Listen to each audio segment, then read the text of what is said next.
Rodman and Kim Jong-Un. In 2013, Dennis Rodman became the first American to meet Kim Jong-Un, and the world collectively asked, what is happening? The former NBA Wildman arrived in Pyongyang with the Harlem Globetrotters and left calling one of the most infamous dictators alive his friend for life. What started as basketball diplomacy quickly turned into something darker. Rodman sang happy birthday to Kim in front of a packed arena, gave him gifts, and told the media he loved him. Critics called it propaganda wrapped in celebrity madness. When asked about North Korea's human rights abuses, Rodman dodged questions or lashed out on live TV. He later blamed alcohol, but the damage was done. His relationship with Kim became a global sideshow, half tragic, half surreal. To this day, no one knows if Rodman's visits helped or hurt, but they proved one thing. Sometimes basketball's strangest story doesn't happen on the court. Sterling's racist empire. Before his infamous lifetime ban, Donald Sterling's real scandal was years earlier, and few remember how deep it went. In 2006, the US Department of Justice sued him for housing discrimination,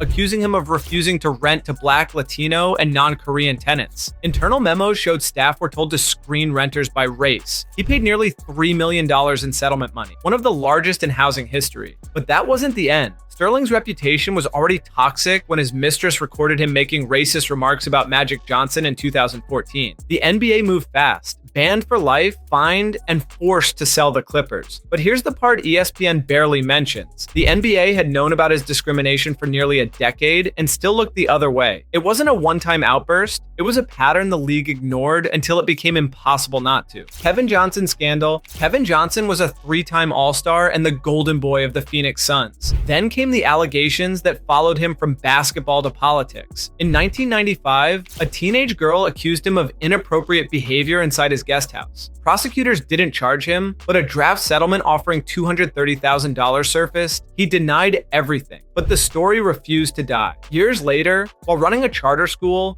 new claims emerged from students accusing him of unwanted touching. Again, investigations led nowhere. Then in 2015, a city employee came forward with harassment claims while he was mayor of Sacramento. Johnson stayed defiant, calling it all false, but every new accusation built a disturbing pattern. The NBA rarely mentions it, and neither does ESPN, but the trail of silence stretches decades long. What makes it darker is how often power shields reputation. Johnson wasn't convicted of anything, but he also never faced full accountability. Sometimes not guilty doesn't mean innocent, it just means untouchable. NBA versus China. In October 2019, one tweet nearly tore the NBA in half. Rockets GM Daryl Morey posted, "Fight for freedom. Stand with Hong Kong." And that was all it took. Chinese broadcasters dropped the Rockets, sponsors cut ties, and the league went into panic mode. The NBA's statement called the post regrettable, a word that made US politicians furious. Overnight, a league that preached free speech looked like it bowed to foreign money.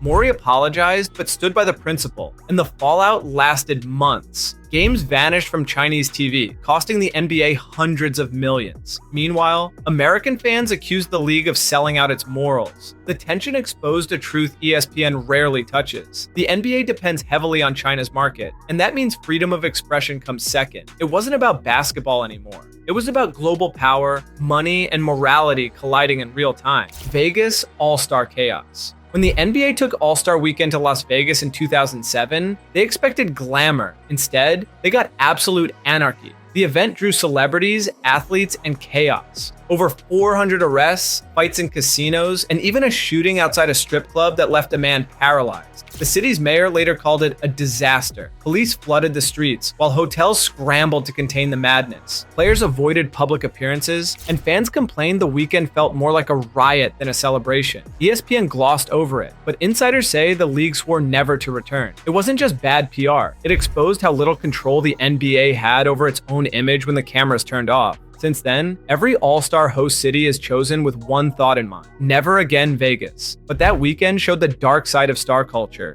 and how quickly fame can spiral when the lights never go out. Shaq's secret lawsuit. In 2010, Shaquille O'Neal faced accusations that read like a crime thriller. His former tech assistant, Sean Darling, claimed Shaq tried to destroy his life. The lawsuit alleged hacking, intimidation, and even hiring a private investigator to silence him. Darling said Shaq ordered him to hide sensitive information, including an iMac full of personal files, by throwing it into a lake. He also claimed Shaq used his access to delete voicemails and cover up affairs. Shaq's lawyers called it extortion and said Darling was lying for cash. The case fizzled out with no criminal charges, but the rumors stuck. The big man known for jokes and smiles suddenly looked like a corporate villain. It's one of those stories that never makes highlight reels, but the whispers never left. And when you start reading the fine print, the happy-go-lucky image starts to look a lot more complicated. Hawks racist emails. In 2014, the Atlanta Hawks were rocked by a scandal that made the Sterling tapes look mild. It started when GM Danny Ferry read a scouting report about Luol Deng that said he had a little African in it. But when the team launched an internal investigation, they found something far worse. An email from co-owner Bruce Levinson claiming black fans were scaring away white ticket buyers. He suggested hiring white cheerleaders and toning down hip-hop music to attract suburban families. The email leaked, outrage erupted, and Levinson announced he'd sell his stake. Ferry was suspended, and the Hawks organization faced a total rebuild of its leadership. ESPN barely touched it compared to other stories, but it was a reminder that racism and ownership didn't end with Sterling. It just got quieter. The scandal revealed how racism hides in boardrooms more than locker rooms, and it forced the NBA to confront an ugly truth it still tiptoes around today.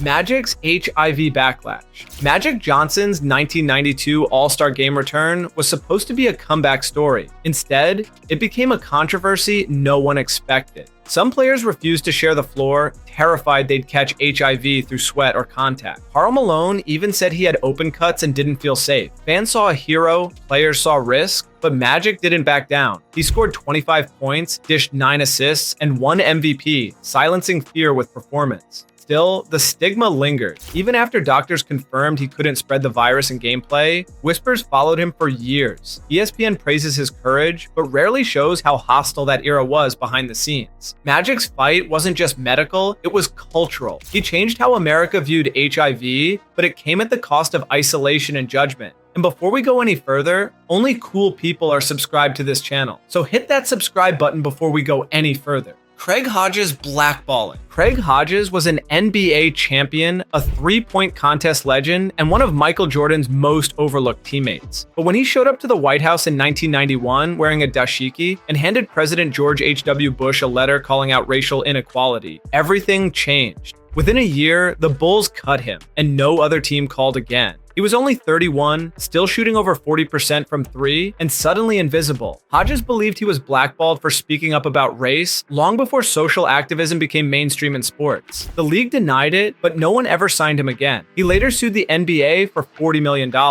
claiming political retaliation, but the case was dismissed. ESPN barely touches his story today, yet Hodges' exile marked the cost of speaking truth before it was profitable. His shot didn't miss the rim, just the league's comfort zone. Kobe records leaked. When Kobe Bryant's 2003 assault case dominated headlines, one of the darkest twists came from inside the courtroom. During pretrial hearings, sealed medical records belonging to the accuser were somehow leaked to the media. Those documents, which should have been protected by Colorado law, included sensitive details that never should have gone public. The judge launched an inquiry, but stopped short of naming who was responsible. No one was punished, and the media circus only grew. It wasn't just about Kobe's innocence or guilt anymore, it was about privacy in a system obsessed with fame. ESPN covered the surface, but rarely the leak itself, likely because it raised ugly questions about how media and money warp justice. The accuser eventually dropped the criminal case, and both sides settled civilly, but the shadow never left. The leak wasn't just a legal mistake, it was a glimpse into how celebrity cases bend rules ordinary people rely on.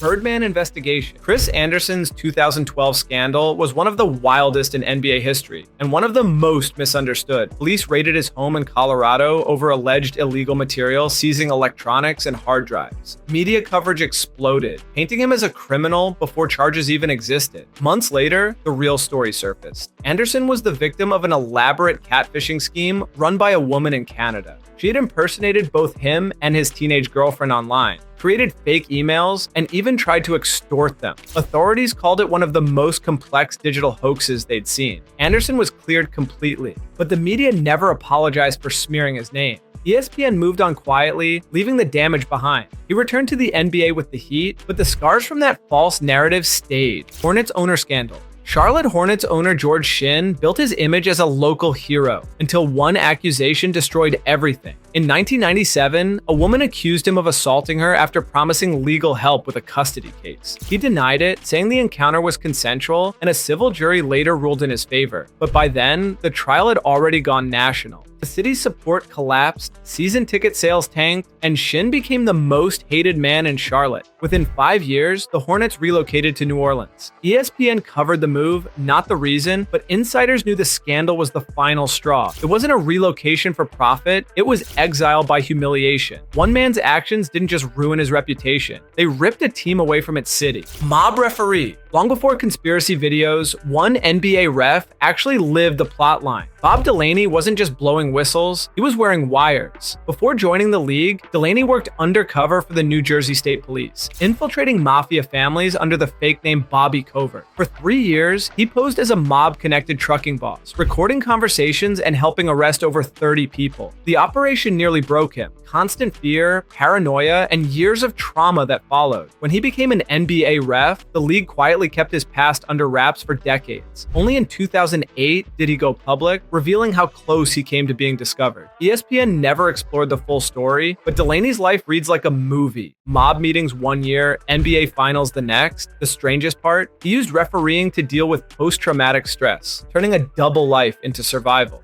Rookie and Psych War. In 1999, Leon Smith was a 19-year-old rookie drafted by the Dallas Mavericks straight out of high school. A few months later, police found him unresponsive in his apartment, surrounded by hundreds of aspirin tablets, his face painted green. When he woke up, he told officers, "I am an Indian fighting Columbus." Smith's troubled childhood had left deep scars, abandoned by his parents, raised in group homes, and thrust into fame he wasn't ready for. He spent weeks in a psychiatric facility and never played an NBA game for Dallas. The media treated it as another crazy athlete story, but it was really about a teenager crushed under pressure and isolation. The Mavericks quietly cut him, and he faded from headlines. ESPN rarely revisits his case. Smith's story wasn't about madness. It was about neglect. NBA rigged games. Tim Donaghy's name is forever linked to the NBA's darkest conspiracy, game manipulation. In 2007, he was caught betting on games he officiated and accused veteran referee Dick Bavetta of extending playoff series for ratings. Donaghy claimed the league pushed refs to favor certain teams, citing the 2002 Lakers-Kings series as proof. The FBI investigated, but never confirmed an organized fix. Still, the numbers didn't help.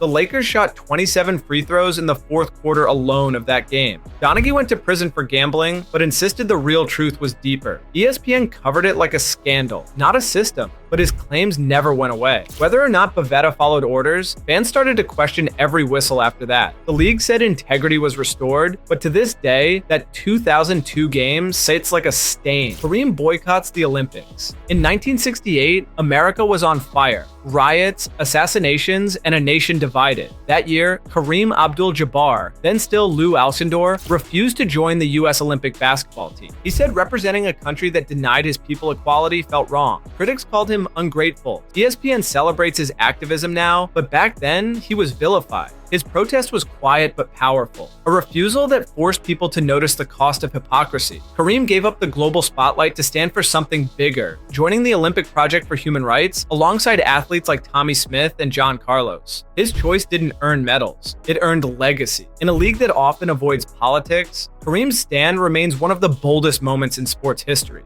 His silence in 1968 spoke louder than any speech ever could. If you like this video, consider watching this next one, which YouTube thinks you are going to really love.